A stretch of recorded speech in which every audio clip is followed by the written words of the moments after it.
While the idea of a performer collapsing into the arms of a loving audience has a certain romantic appeal, in real life it can be horrifying. These performers died in front of their audiences, unexpectedly taking their final bows. Nick Menza was a drummer best known for his work with Megadeth, playing on highly regarded albums like Rust in Peace and Countdown to Extinction. Apart from Megadeth, Menza also played with the bands Mimarain, Fear Assembly, Orphan to Hatred, and OHM. It was during a gig with OHM in May 2016 that Menza's heart gave out. The 51-year-old collapsed on stage during the third song of the band's set at a show in Studio City, California, and he was pronounced dead upon arrival at a nearby hospital.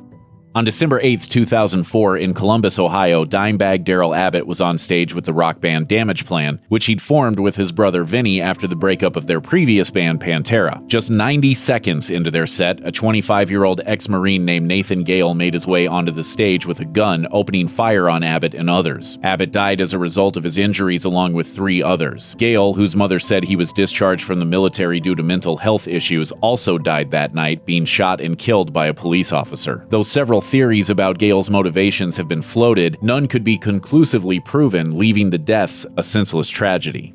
As an original member of Boston, drummer John Sib Hashian played on 2 of the best-selling rock albums of the 70s, Boston and Don't Look Back. The success of the band allowed him to keep working as a drummer for the rest of his life. Decades after the height of Boston's success, Hashian joined the classic rock nostalgia circuit, booking a spot on the Legends of Rock cruise. While performing at sea with the band Dirty Water in March 2017, Hashian collapsed behind the drums during a set, dying of a heart attack at age 67. He had been diagnosed with kidney cancer just months before his death. Gustav Berglund, also known as Colonel Bruce Hampton, has been called the grandfather of the jam band scene. A lifelong musician, Hampton played funky guitar music with many avant-garde rock bands, including the Quark Alliance, the Late Bronze Age, and the Hampton Grease Band. In May 2017, many of Hampton's peers descended on Atlanta for a concert in his honor, taking place the day after Hampton turned 70. But the all-star jam session unexpectedly turned from a celebration to a send-off when Hampton collapsed during the show. As a teenage guitar wizard named Taz Niederauer showed off some tasty licks, Hampton fell to the ground, resting his arm on a speaker as the performers on stage continued to play for several minutes. As musician Reverend Jeff Mosier later wrote in a Facebook post, the performers thought Hampton had fallen to his knees in a "we're not worthy" gesture toward Niederauer. Hampton died that night in an Atlanta hospital. In April 1984, Welsh prop comedian and magician Tommy Cooper appeared on the UK variety show Live from Her Majesty's, but his act was derailed by a sudden crisis. After an attractive magician's assistant came onto the stage during his performance, Cooper suddenly fell backwards, which many took to be an act of impromptu physical humor. But this wasn't comedy, it was tragedy. The 63-year-old Cooper had suffered a heart attack on live TV. The director sent the show to an unscheduled commercial break as Cooper was pulled off stage. He was taken to a hospital and pronounced dead upon arrival. One of the most popular and dynamic wrestlers in the WWE in the 1990s, Owen Hart was part of a wrestling legacy alongside his brother Bret the Hitman Hart. In May 1999, he was set to make an elaborate entrance at the Over the Edge pay-per-view event, being lowered from the rafters into the ring via an elaborate wire system. But when it came time to do the stunt, the rigging tragically malfunctioned, sending the Blue Blazer plunging to the mat. He fell onto the top rope and then into the ring. Blue Blazer falls 50 feet to his death in a stunt gone wrong. 16,000 people in Kansas City's Kemper Arena went quiet with horror as announcer Jim Ross told the crowd that Hart's fall was not scripted. Viewers watching the event on TV didn't see the actual fall. Instead, the broadcast was showing highlights of Hart's past matches to build up drama before his big entrance. Hart, who had recently celebrated his 34th birthday, was pronounced dead at a local hospital. Tiny Tim was one of the most unique performers to ever score a hit record. A tall, stringy-haired man with a penchant for singing in a high, lilting voice, his version of an old standard called Tiptoe Through the Tulips hit number 17 on the Billboard Pop Chart in 1968. On November 30th, 1996, Tiny Tim played a benefit show for the Women's Club of Minneapolis. During a performance of his most famous song, the musician abruptly stopped playing, then told his wife he didn't feel well. Then the 64-year-old performer collapsed, dying a few hours later at a Minneapolis hospital, likely of cardiac arrest. French singer Barbara Weldens was a star on the rise before her life was cut short by a freak stage accident. In 2017, the singer had just released her first album, the success of which made her a big draw for the Leo Ferré Festival in Gougeron, France. According to eyewitnesses, Weldens put on a terrific show and earned a standing ovation. She was soaking it all in when she suddenly lurched forward and fell lifeless to the ground. The singer, who performed barefoot, had stepped on a malfunctioning piece of electrical equipment, and the resulting shock sent her into fatal cardiac arrest. She was only 35 years old. Comedian Dick Shawn put together a full evening of entertainment for the audience of 500 or so people that paid to see him perform at UC San Diego in April 1987. First, he did a sketch where he played a disembodied head on a dinner table. Then he comically danced out of time to some music. Next, Shawn launched into a routine about the end of the world, during which he laid down on stage and stayed completely still. The audience thought it was part of the bit, that Shawn was pretending to be dead. That's a joke. It's not the truth, that's a joke. After 5 minutes of Shawn not moving, the heckles and laughter stopped.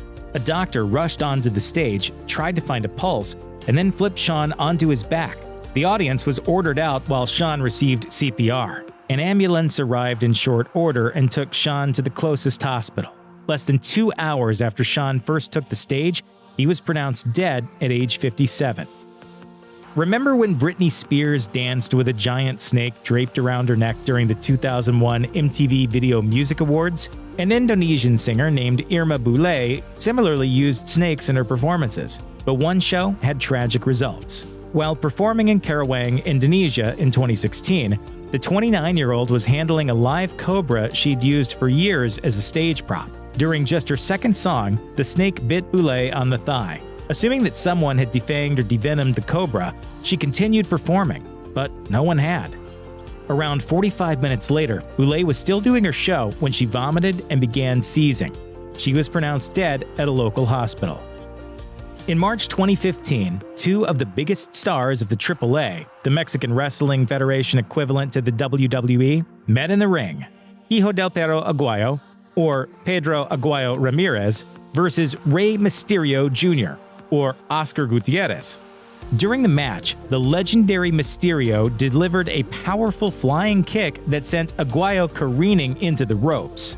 The wrestler's head hit the ropes, and he appeared to have suffered a snapped vertebrae.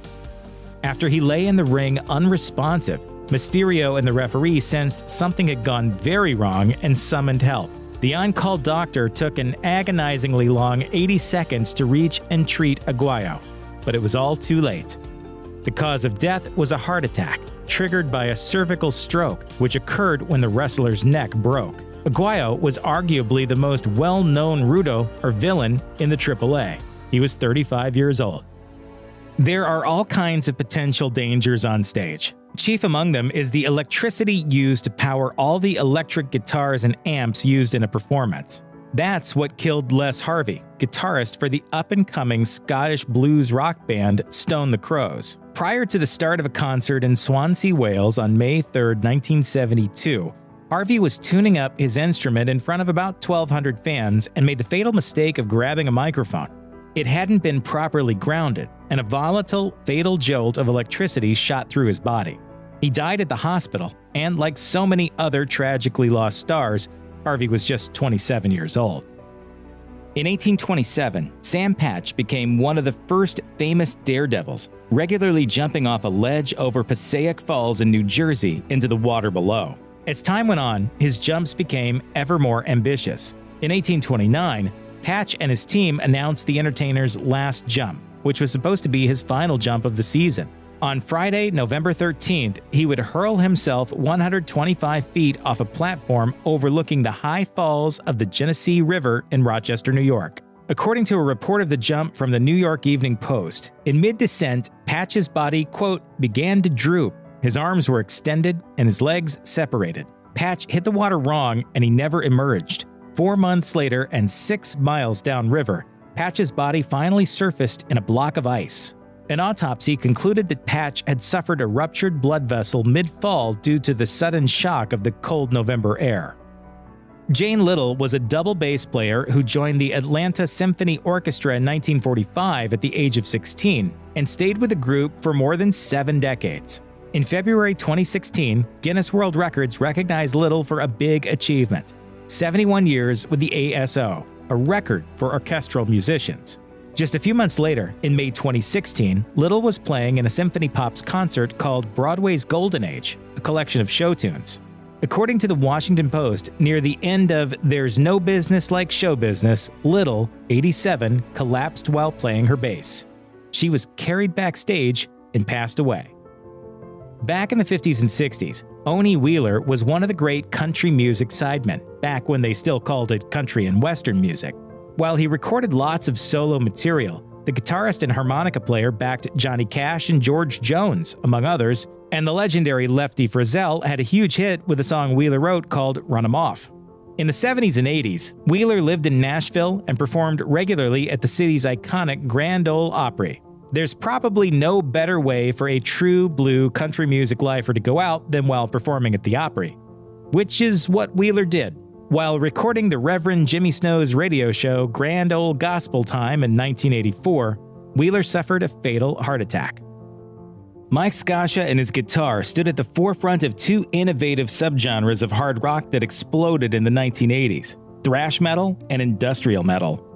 As far as the former goes, he founded the band Rigor Mortis in 1983, and for the latter, he joined Ministry in 1989, invited by band leader Al Jorgensen after the band moved from synth-pop to a hard-charging, guitar-heavy, electronic-influenced style. His visual was bringing my heavy guitar into his, synth-pop sound, and combining it with samples. As Ministry's main guitarist, he appeared on the band's best-selling album, Psalm 69, The Way to Succeed and The Way to Suck Eggs, and its two best-known songs, Jesus Built My Hot Rod and NWO. Scaccia never forgot Rigor Mortis, however, and on December 22, 2012, he played at the Rail Club in Fort Worth, Texas as part of a 50th birthday party for the band's singer, Bruce Corbett. While Scaccia was performing, he suddenly collapsed. According to a medical examiner's report, the 47-year-old guitarist died of a sudden heart attack triggered by heart disease. Morphine was one of the most unique alternative rock bands of the 90s, which is to say their music was challenging and unsettling. That's due in large part to singer and bass player Mark Sandman, who pioneered a slow, droning playing style, which added a spooky and unnerving element to Morphine's tunes. Morphine was performing at a music festival outside Rome in 1999 when the 46-year-old suddenly stopped playing and fell to the ground. A few minutes later, while in an ambulance en route to the hospital, he was pronounced dead. He had suffered a heart attack. In the early 20th century, Louis Vierne held the most prestigious job possible for a professional church organist, resident organist at the legendary Notre Dame Cathedral in Paris. Despite drawing crowds that wanted to hear Vierne's otherworldly organ work, particularly on his own compositions, the Catholic Church clergy that ran Notre Dame decided in 1937 to discontinue all organ recitals. They at least let Vierne play for the people one final time on June 2, 1937. Around 3,000 people amassed for Vierne's last concert at Notre Dame, which turned out to be his last concert ever. After playing an original piece, he said to his assistant standing nearby, quote, "I'm going to be ill." He then played one low, continuous note and didn't stop. He died of a heart attack. Operas are full of sad, dramatic, even tragic moments. Baritone Leonard Warren, one of the most famous American opera singers of all time, added to the opera's inherent darkness, not to mention its lure, by dying on stage. In March 1960, Warren was singing the role of Don Carlo in the opera La Forza del Destino by the Italian composer Giuseppe Verdi. At about 10 p.m., Warren's voice and body gave out. He fell to the stage floor of the Metropolitan Opera House in New York City immediately after finishing the aria Urna Fatale del mio destino, which translates appropriately to Fatal Urn of My Destiny. Less than half an hour later, the singer was pronounced dead. He was initially thought to have died of a massive cerebral hemorrhage, but it was later found to be a heart attack. Alan Marshall, a theatrically trained actor from Australia, put together a solid career in the 1930s and 40s as a character actor and supporting player. He specialized in playing villains, soldiers, and the not-quite-right-for-her guy that the main female character is with at the beginning of the movie before leaving him to be with her true love. We'll have to sneak out. Why? Nora Hunter. Nora Hunter. Marshal stayed true to his theatrical roots, performing in plays throughout his career. In fact, his final role would be on stage. Marshal co-starred in Sextet, a sexy farce written by and starring silver screen star Mae West. The 52-year-old actor was delighting an audience in Chicago when he collapsed from a heart attack. In 1951, famed pianist Simon Barere sat in front of his instrument before a massive audience at Carnegie Hall. Barere was a featured musician performing for the first time with the Philadelphia Orchestra. His playing was masterful as usual for the first 2 minutes in the change of the concerto. That's when audience members noticed Barere's tempo growing inconsistent, which is to say nothing of the sour notes. Barere's missteps subsided when he stopped playing entirely and slumped forward, rolled off the bench, and hit the floor. A doctor ran up and helped carry Barere backstage. After half an hour of resuscitation attempts, Barere, 54, was pronounced dead, evidently from a stroke. While they recorded a slew of well-received albums on major labels, the Beat Farmers were regarded as one of the best bar bands in the world, performing at whatever intimate venue would take them. They were a definitive band of the 1980s cowpunk scene, combining countrified roots rock with a punk attitude. Country Dick Montana, who usually sat behind the drum kit, formed the band in 1983 after playing with some other bands and running a San Diego record store. Country Dick was an imposing presence in a cowboy hat and a duster, and he'd usually take the mic for at least one song per show, often a quirky novelty song about the delights of drinking. On November 8, 1995, Montana and the Beat Farmers played in front of a packed house at the Longhorn Saloon in Whistler, British Columbia. At the end of the song The Girl I Almost Married, Montana collapsed onto the drums. Road manager Tom Ames ran onto the stage and helped Montana to the ground. By the time paramedics arrived a few minutes later, 40-year-old Country Dick was dead from what was later ruled to be an acute aneurysm. Johnny Watson was so skilled at playing his instrument, and in so many different ways, that his nickname was literally Guitar. After testing out the blues scene as a teenage piano player in Houston, he switched to guitar in the 1950s and started grinding out influential electric blues classics, and climbed the R&B charts with hits like Those Lonely Lonely Nights, Mercy Mercy Mercy, and Cuttin' In. Watson reinvented himself in the 1970s as one of the best and earliest purveyors of the genre of music that would be known as funk. Also a 70s style icon with his wide-brimmed hats, flashy jewelry, and giant sunglasses, Watson brought funk to the masses with groovy, soulful, guitar-powered tunes like Superman Lover, A Real Mother for Ya, and Love Jones. Always an innovator, Watson's 1980 single Telephone Bill is among the first ever rap songs. Watson, who'd slowed down his career pace since the early 80s, toured in 1996, and on May 17th of that year, he played a gig in Yokohama, Japan. Shortly after taking the stage and delivering some stage chatter in Japanese, Watson collapsed and died from what was later determined to be a heart attack. He was 61.